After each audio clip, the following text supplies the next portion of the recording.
नमस्कार, आप देख रहे हैं डीडी न्यूज। आपके साथ मैं हूं गौरव श्रीवास्तव। तो चलिए बुलेटिन की शुरुआत करते हैं और सबसे पहले नजर डालते हैं इस वक्त की हेडलाइंस पर। त्रिनिदाद और टोबैगो में प्रधानमंत्री नरेंद्र मोदी का शानदार अभिनंदन। प्रधानमंत्री ने अपनी समकक्ष को उपहार में दी भव्य राम मंदिर की प्रतिकृति। सरयू और महाकुंभ का जल भी किया भेंट। भारतवंशियों की छठी पीढ़ी को ओसीआई कार्ड देने की घोषणा।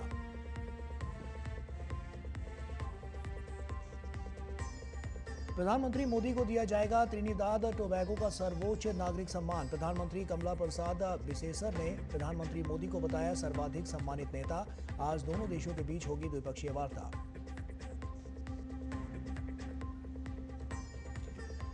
भारतीय सेना के उपसेना प्रमुख lieutenant general Rahul R Singh ने ऑपरेशन सिंदूर को लेकर किया बड़ा खुलासा। कहा, ऑपरेशन सिंदूर के दौरान चीन पाकिस्तान को भारत की तैयारियों और अग्रिम मोर्चों पर हमारी तैनाती को लेकर दे रहा था इनपुट।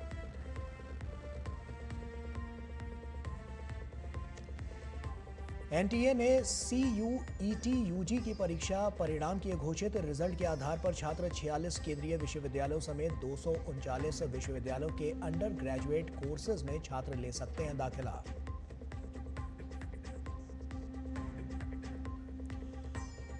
और राष्ट्रपति द्रौपदी मुर्मू ने किया डूरंड कप के 134वें संस्करण की ट्रॉफी का अनावरण। कहा, खेल समाज में एकीकरण का करता है काम। पश्चिम बंगाल, असम, मेघालय, मणिपुर और झारखंड होंगे डूरंड कप के मेजबान राज्य। और आइए बुलेटिन की शुरुआत करते हैं। त्रिनिदाद और टोबैगो की यात्रा पर प्रधानमंत्री नरेंद्र मोदी जब राजधानी पोर्ट ऑफ स्पेन पहुंचे तो उनका भव्य स्वागत हुआ।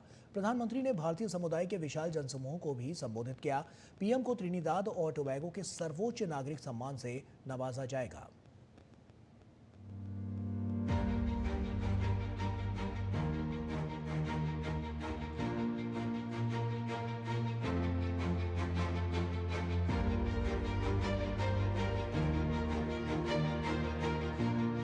त्रिनिदाद और टोबैगो यात्रा पर पोर्ट ऑफ स्पेन पहुंचे प्रधानमंत्री नरेंद्र मोदी का शानदार अभिनंदन। पीएम के स्वागत के लिए वहां की प्रधानमंत्री कमला प्रसाद बिसेसर अपने मंत्रिमंडल के साथ मौजूद थीं।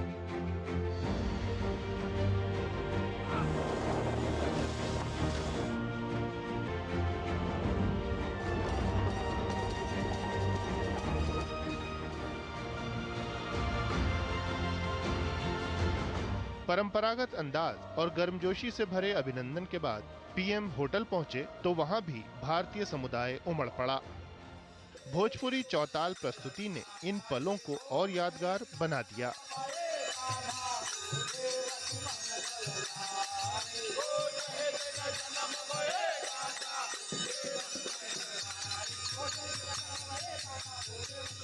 पीएम ने पोर्ट ऑफ स्पेन में विशाल भारतीय जनसमूह को संबोधित किया। कार्यक्रम में त्रिनिदाद और टोबैगो की प्रधानमंत्री भी शरीक हुईं। ऐलान किया कि उनका देश पीएम मोदी को अपना सर्वोच्च नागरिक सम्मान प्रदान करेगा। पीएम ने इसके लिए आभार जताया। पीएम ने त्रिनिदाद और टोबैगो के विकास में भारतीय समुदाय के योगदान को सराहा। साथ ही घोषणा की कि वहां रह रही भारतीय समुदाय की छठी पीढ़ी को ओसीआई कार्ड प्रदान किए जाएंगे। I am happy to announce that OCI cards will now be given to the 6th generation of the Indian diaspora in Trinidad and Tobago.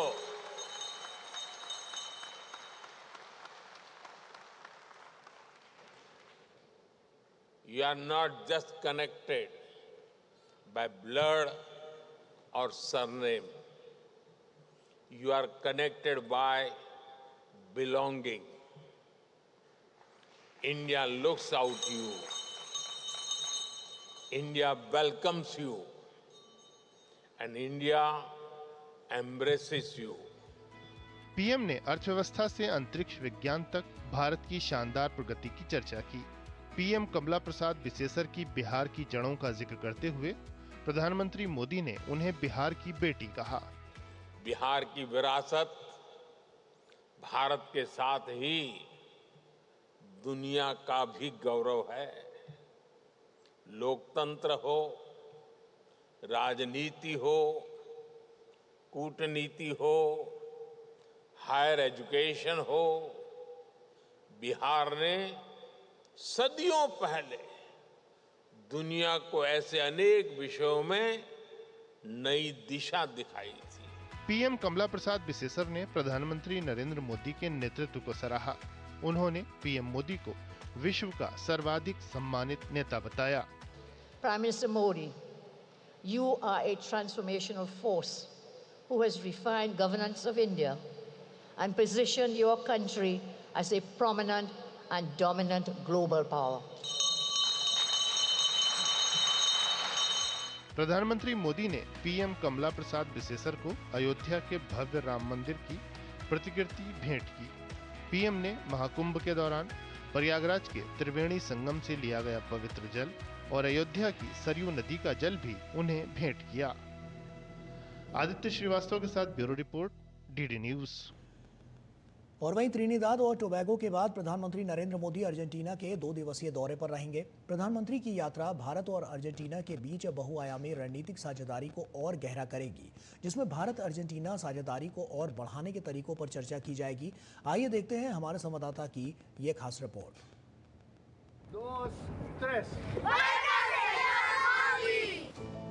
प्रधानमंत्री नरेंद्र मोदी 2 दिन की आधिकारिक यात्रा पर 4 और 5 जुलाई को अर्जेंटीना में होंगे, जो लैटिन अमेरिका के साथ भारत के रिश्तों को मजबूत करने की दिशा में एक बड़ा कदम है। यह 57 साल में किसी भारतीय प्रधानमंत्री की पहली द्विपक्षीय यात्रा है, जो इसे ऐतिहासिक बनाती है। प्रधानमंत्री का यहाँ आना अपने में ही एक संवाद है, जो कि बता रहा है कि हमारा रिश्ता अर्जेंटीना से कितना महत्वपूर्ण है। हमारा रिश्ता अर्जेंटीना के साथ मल्टी फेसेटेड है। सभी तरह के कार्यों में हम इनके साथ एक रिश्ता रखते हैं। इस यात्रा के दौरान पीएम मोदी अर्जेंटीना के राष्ट्रपति के साथ द्विपक्षीय वार्ता करेंगे। The Prime Minister's visit to Argentina comes at a particularly significant time as Argentina is undertaking major economic reforms, somewhat similar to those India went through in the past. Both leaders will, of course, discuss subjects of economic and trade interest to further strengthen bilateral relations. 2019 में Bharat Argentina के रिश्तों को रणनीतिक साझेदारी का दर्जा दिया गया था। अर्जेंटीना में रेयर अर्थ एलिमेंट्स के विशाल भंडार हैं, जो भारत की स्वच्छ ऊर्जा की जरूरतों के लिए महत्वपूर्ण हैं। अर्जेंटीना दुनिया के लिथियम ट्रायंगल का हिस्सा है। चिली और बोलीविया के साथ भारत के स्वच्छ ऊर्जा मिशन में अर्जेंटीना एक अहम साझेदार बन रहा है। अर्जेंटीना के पास दुनिया के दूसरे सबसे बड़े शेल गैस और चौथे सबसे बड़े शेल ऑयल भंडार हैं। भारत की टेलीमेडिसिन और डिजिटल हेल्थ केयर तकनीक अर्जेंटीना के दूरदराज के इलाकों में सस्ते और स्केलेबल मॉडल के जरिए मेडिकल सुविधाएं बढ़ाने में मदद कर सकती है। रक्षा, अंतरिक्ष, आईटी और डिजिटल पब्लिक इंफ्रास्ट्रक्चर में भारत की प्रगति अर्जेंटीना के लिए मूल्यवान विशेषज्ञता और अवसर प्रदान करती है। India is a country that has been growing economically so much, especially since you adopted the reforms opening the economy and adopting the rules of the market economy and open economies, and especially in this decade under the leadership of Prime Minister Modi. Argentina यात्रा के दौरान PM Modi Argentina के राष्ट्रीय नायक general जोस दे Sen Martin को श्रद्धांजलि देंगे। ये कदम भारत के स्वतंत्रता और राष्ट्रीय गौरव जैसे साझा मूल्यों के प्रति सम्मान को दर्शाता है। प्रधानमंत्री नरेंद्र मोदी का अर्जेंटीना दौरा दोनों देशों के बीच में एक नए अध्याय की शुरुआत करेगा। भारत और अर्जेंटीना का फोकस इस बात पर होगा कि कैसे स्वच्छ ऊर्जा, व्यापार और साथ ही साथ बेहतर सुरक्षा संबंधों को और ज्यादा बढ़ावा दिया जा सके। ये महज एक द्विपक्षीय दौरा नहीं है, ये इस बात को भी दर्शाता है कि कैसे ग्लोबल साउथ के देश एक साथ आ रहे हैं बेहतर भविष्य बनाने की दिशा के अंदर, और भारत और अर्जेंटीना इसके अंदर एक बेहतर साझेदार हैं। कैमरा पर्सन के राणा के साथ अरुण शर्मा, दूरदर्शन न्यूज, अर्जेंटीना। और वहीं प्रधानमंत्री नरेंद्र मोदी अपनी विदेश यात्राओं के दौरान उन महानायकों को श्रद्धांजलि अर्पित करते रहे हैं जिनकी विरासत सीमाओं से परे है। आइए देखते हैं हमारी ये खास रिपोर्ट। प्रधानमंत्री नरेंद्र मोदी ने केवल भारत की धरती पर ही नहीं बल्कि अपनी विदेश यात्राओं के दौरान दुनिया के कई देशों में भी महान नेताओं को श्रद्धा सुमन अर्पित किए हैं, जहां मानवता के महान सेवकों ने अपने विचारों, संघर्षों और नेतृत्व से इतिहास की दिशा बदली है। यह श्रद्धांजलि उन महान नेताओं को समर्पित है जिन्होंने न सिर्फ अपने अपने देश को नई दिशा दी, बल्कि मानवता की सेवा में भी अभूतपूर्व योगदान दिया। यह उन महान व्यक्तियों के साथ साथ स्वतंत्रता, न्याय और मानवता के उन मूल्यों का भी सम्मान है जो आज भी दुनिया को जोड़ते हैं। प्रधानमंत्री नरेंद्र मोदी ने विश्व स्तर पर कई महत्वपूर्ण नेताओं और गणमान्य व्यक्तियों के स्मारकों का दौरा किया है। पीएम मोदी ने घाना के एकरा में नुक्रुम्हा मेमोरियल पार्क का दौरा किया। प्रधानमंत्री ने स्वतंत्रता, एकता और सामाजिक न्याय के लिए डॉक्टर नुक्रुम्हा के अमिट योगदान के सम्मान में पुष्पांजलि अर्पित की तथा एक क्षण का मौन रखा। 11 मार्च 2025 प्रधानमंत्री नरेंद्र मोदी ने मॉरिशस की अपनी आधिकारिक यात्रा पर देश के इतिहास की दो महान हस्तियों, मॉरिशस के संस्थापक और प्रथम प्रधानमंत्री सर शिवसागर रामगुलाम और पूर्व राष्ट्रपति और प्रधानमंत्री सर अनिरुद्ध जगन्नाथ को श्रद्धांजलि दी। 27 सितंबर 2022 प्रधानमंत्री नरेंद्र मोदी टोक्यो के निप्पॉन बुडोकन में जापान के पूर्व प्रधानमंत्री शिंजो आबे के राजकीय अंतिम संस्कार में शामिल हुए। प्रधानमंत्री ने पूर्व प्रधानमंत्री आबे की स्मृति को सम्मानित किया, जिन्हें वे अपना प्रिय मित्र और भारत जापान साझेदारी का महान समर्थक मानते थे। 8-9 जुलाई 2016 प्रधानमंत्री नरेंद्र मोदी ने जोहानिसबर्ग में नेल्सन मंडेला फाउंडेशन का दौरा किया और रंगभेद विरोधी नेता नेल्सन मंडेला को श्रद्धांजलि अर्पित की। प्रधानमंत्री नरेंद्र मोदी ने महात्मा गांधी और नेल्सन मंडेला को श्रद्धांजलि देने के लिए कॉन्स्टिट्यूशन हिल का दौरा किया। 29 मार्च 2015 को प्रधानमंत्री नरेंद्र मोदी ने आधुनिक सिंगापुर के संस्थापक और सिंगापुर के प्रथम प्रधानमंत्री ली कुआन यू के अंतिम संस्कार में भी भाग लिया था। Bureau report, DD news. और वक्त यहाँ पर एक छोटे से ब्रेक का हो गया है, जल्द हाजिर होते हैं।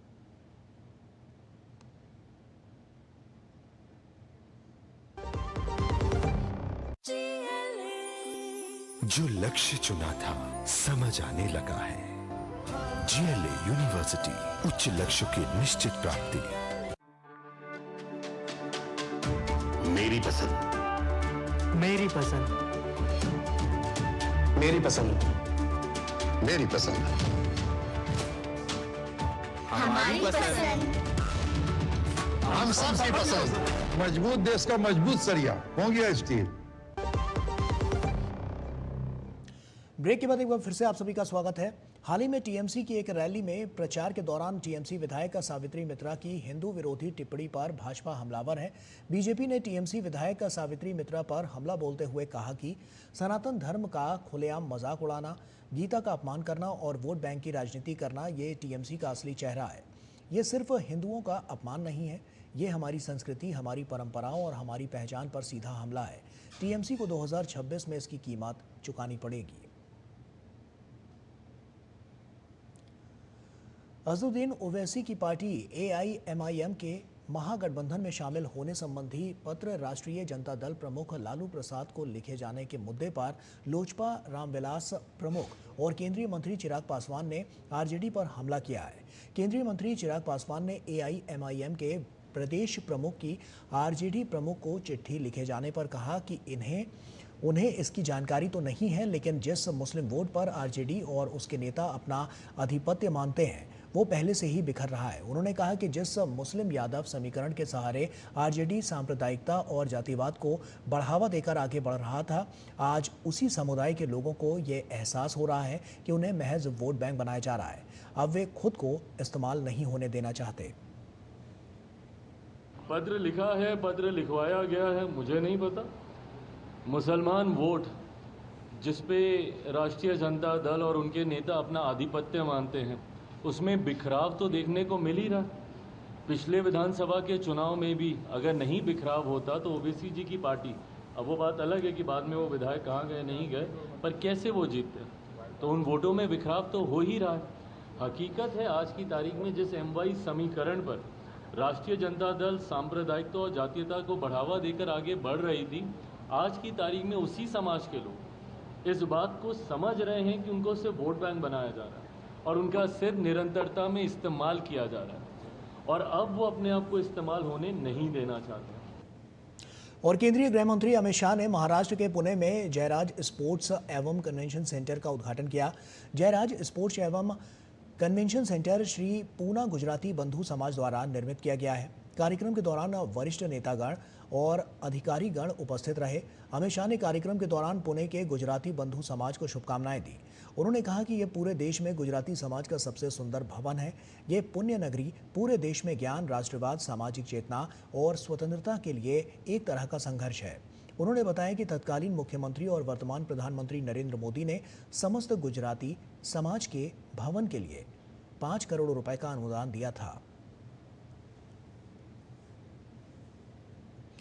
और केंद्रीय अल्पसंख्यक कार्य मंत्री किरेन रिजिजू ने कहा है कि अगले साल के हज के लिए आवेदन 1 महीने के अंदर पोर्टल पर लिए जाने शुरू होंगे। केंद्रीय मंत्री किरेन रिजिजू ने कहा है कि हमने हज 2026 की तैयारियां शुरू कर दी हैं। उन्होंने बताया कि 2025 में हज का प्रबंधन इतिहास में अब तक सबसे बेहतरीन और सफल रहा। किरेन रिजिजू ने बताया कि शॉर्ट टर्म के लिए भी हज सुविधा शुरू की जाएगी। हज का तैयारी आज से हम लोग ने शुरू कर दिया है। मुझे खुशी है कि 2025 का हज आज तक का हज का इतिहास में सबसे अच्छा प्रबंधन और सबसे सक्सेसफुल हज मान सकता है। मैं आपको ये सूचित करना चाहता हूं कि 1 सप्ताह के अंदर हम 2026 का हज एप्लीकेशन लेने शुरू करेंगे। हमारा पोर्टल खुल जाएंगे। मैं निवेदन करना चाहता हूं कि टाइमली जल्दी से जल्दी आप अपना एप्लीकेशन टाइम में भर दिया जाए ताकि कोई भविष्य में तकलीफ ना आए। और वहीं केंद्रीय महिला एवं बाल विकास मंत्री अन्नपूर्णा देवी ने झारखंड के रांची में सावित्रीबाई फुले राष्ट्रीय महिला एवं बाल विकास संस्थान के नए क्षेत्रीय केंद्र का शुभारंभ किया। संस्थान का नाम महिला शिशु विकास संस्थान है। ये सावित्रीबाई फुले की विरासत को सम्मान है। और इस मौके पर केंद्रीय महिला एवं बाल विकास राज्य मंत्री सावित्री ठाकुर और रक्षा राज्य मंत्री संजय सेठ भी उपस्थित थे। नया क्षेत्रीय केंद्र झारखंड, बिहार, उड़ीसा और पश्चिम बंगाल राज्यों की सांस्कृतिक विविधता को बरकरार रखते हुए मिशन शक्ति, मिशन सामर्थ्य, मिशन वात्सल्य, मिशन सक्षम आंगनवाड़ी, नव्या और पोषण 2.0 योजनाओं जैसी पहलों के प्रशिक्षण और अनुसंधान पर बल देगा। केंद्रीय महिला एवं बाल विकास मंत्री अन्नपूर्णा देवी ने कार्यक्रम को संबोधित करते हुए कहा कि यह अवसर विचार, विकास और विजन को हकीकत में बदलने का अवसर है।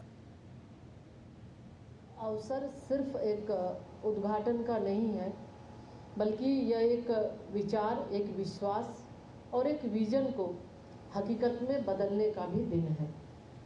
क्योंकि जब हम एक महिला की सुरक्षा और बच्चे की मुस्कान को विश्वास में बदलते हैं, तब हम भारत के उज्जवल भविष्य की नींव भी रखते हैं। रक्षा मंत्री राजनाथ सिंह हैदराबाद के स्वतंत्रता सेनानी अल्लूरी सीताराम राजू की 128वीं जयंती कार्यक्रम में सम्मिलित हुए। उन्होंने अल्लूरी सीताराम राजू को श्रद्धांजलि अर्पित की। उन्होंने कहा कि हम यहाँ मान सम्मान और स्वतंत्रता की भावना को जगाने के लिए एकत्रित हुए हैं। मैं श्री अल्लूरी सीताराम राजू गारू की 120th बर्थ एनिवर्सरी के अवसर पर मैं अपनी तरफ से हार्दिक श्रद्धांजलि अर्पित करता हूँ, जिनका साहस और बलिदान भारत का स्वाभिमान और आंध्र प्रदेश और तेलंगाना की पहचान बन गया है। साथियों, अल्लूरी सीताराम राजू के रूप में आंध्र प्रदेश ने भारत का एक ऐसा महान वॉरियर सेंट दिया जिसकी विरासत आज भी हमारे जंगलों की हवाओं में, हमारे इतिहास के किताबों के पन्नों में और हमारे राष्ट्रीय चेतना में, नेशनल कॉन्शसनेस में बराबर यह गूंजती रहती है। और महाराष्ट्र में चल रहे भाषा विवाद पर मुख्यमंत्री देवेंद्र फडणवीस ने भाषा के चलते गुंडागर्दी करने वालों पर कार्रवाई की बात कही है। उन्होंने कहा कि महाराष्ट्र में मराठी भाषा पर गर्व करने में कोई गलत बात नहीं है, लेकिन भाषा के चलते अगर कोई गुंडागर्दी करेगा तो इसे हम सहन नहीं करेंगे। कोई अगर भाषा के आधार पर मारपीट करेगा तो ये सहन नहीं किया जाएगा। महाराष्ट्र में मराठी भाषा का अभिमान रखना ये कोई गलत बात नहीं है, लेकिन भाषा के चलते अगर कोई गुंडागर्दी करेगा तो इसको हम सहन नहीं करने वाले। कोई अगर भाषा के आधार पर मारपीट करेगा तो ये सहन नहीं किया जाएगा। जिस प्रकार की घटना हुई है उसके ऊपर पुलिस ने एफआईआर भी किया और कार्रवाई भी की है, और आगे भी अगर कोई इस प्रकार से भाषा का विवाद करेगा तो उसके ऊपर कानूनन कार्रवाई होगी। हमको हमारी मराठी का अभिमान है, लेकिन भारत की किसी भी भाषा के साथ इस प्रकार से अन्याय नहीं किया जा सकता। और वक्त यहाँ पर एक छोटे से ब्रेक का है, जल्द हाजिर होते हैं। जब धरती चीर कर निकलता है लोहे का पत्थर और मिलता है मोंगिया के जोश से, फिर तपता है, पिघलता है और बनता है फौलाद। अब होता है सरिया सारी खूबियों के साथ। मोंगिया स्टील, मजबूत देश का मजबूत सरिया। ब्रेक के बाद एक बार फिर से आप सभी का स्वागत है। भारतीय सेना के उप सेना प्रमुख lieutenant general Rahul R Singh ने ऑपरेशन सिंदूर को लेकर बड़ा खुलासा किया है। उन्होंने दावा किया है कि ऑपरेशन सिंदूर के दौरान चीन पाकिस्तान को भारत की तैयारियों और अग्रिम मोर्चों पर हमारी तैनाती को लेकर इनपुट दे रहा था। फिक्की द्वारा आयोजित न्यू एज मिलिट्री टेक्नोलॉजीज कार्यक्रम में उन्होंने कहा कि डीजीएमओ स्तर की वार्ता में पाकिस्तान को चीन से हमारे महत्वपूर्ण वेक्टरों के लाइव अपडेट मिल रहे थे। जनरल राहुल आर सिंह ने चीन, तुर्की और पाकिस्तान के गठबंधन को बेनकाब करते हुए बताया कि पाकिस्तान के पास 81% सैन्य हार्डवेयर चीनी है और पाकिस्तान चीनी हथियारों की प्रयोगशाला बना है। तुर्की ने भी इस प्रकार की सहायता प्रदान करने में महत्वपूर्ण भूमिका निभाई। One border, two adversaries. So we saw Pakistan one side, but adversaries were two, and if I would say three actually. So Pakistan was the front face. We had China providing all possible support. The DGMO level talks were going on. Pakistan actually was mentioning that we know that your such and such important sort of vector is primed and it is ready for action. I would request you to perhaps, pull it back. So he was getting live inputs as far as from China. Turkey also played a very important role in providing the type of support that was there. Bayraktar, of course, he's been giving from before. We saw numerous other drones also coming in, landing in the face of war, during the war, along with trained sort of individuals who were there. और NTA ने CUET UG परीक्षा के नतीजे आज घोषित कर दिए हैं। एनटीए ने CUET यूजी परीक्षा का रिजल्ट CUET.nta.nic.in पर जारी कर दिया है और इस परीक्षा में शामिल होने वाले उम्मीदवार अपना रजिस्ट्रेशन नंबर और डेट ऑफ बर्थ दर्ज कर परिणाम देख सकते हैं। इस परीक्षा में 13 लाख से ज़्यादा स्टूडेंट्स शामिल हुए थे। CUET परीक्षा के परिणाम के आधार पर छात्र 46 केंद्रीय विश्वविद्यालयों समेत 239 विश्वविद्यालयों के अंडर ग्रेजुएट कोर्सेज में दाखिला ले सकते हैं। राष्ट्रपति द्रौपदी मुर्मू ने राष्ट्रपति भवन के सांस्कृतिक केंद्र में आयोजित एक समारोह में डूरंड कप टूर्नामेंट 2025 की ट्रॉफी का अनावरण किया। डूरंड कप एशिया का सबसे पुराना फुटबॉल टूर्नामेंट है जिसके 134वें संस्करण की शुरुआत 22 जुलाई 2025 को होगी और ये 23 अगस्त तक चलेगा। इस बार 5 राज्यों में मैच खेले जाएंगे। डूरंड कप के मेज़बान राज्य पश्चिम बंगाल, असम, मेघालय, मणिपुर और झारखंड होंगे। मणिपुर की राजधानी इम्फाल में 2 साल के अंतराल के बाद मैचों का आयोजन किया जाएगा। इस मौके पर संबोधित करते हुए राष्ट्रपति ने डूरंड कप के महत्व पर प्रकाश डाला।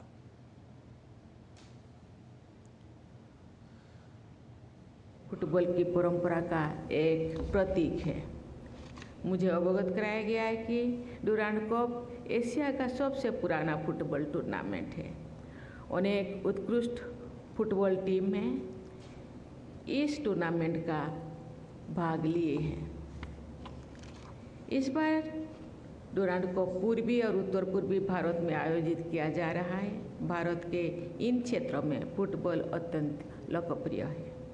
पूर्वी और उत्तर पूर्वी राज्यों में फुटबॉल न केवल एक खेल है बल्कि लोगों की सांस्कृतिक पहचान का भी हिस्सा है। ये इन क्षेत्रों की जनजाति और स्थानीय संस्कृतियों से गहराई से रचा बसा है जो इसे केवल एक खेल नहीं बल्कि जीवन शैली का हिस्सा बनाता है। और इसी के साथ फिलहाल इस बुलेटिन में इतना ही। दीजिए इजाजत। नमस्कार।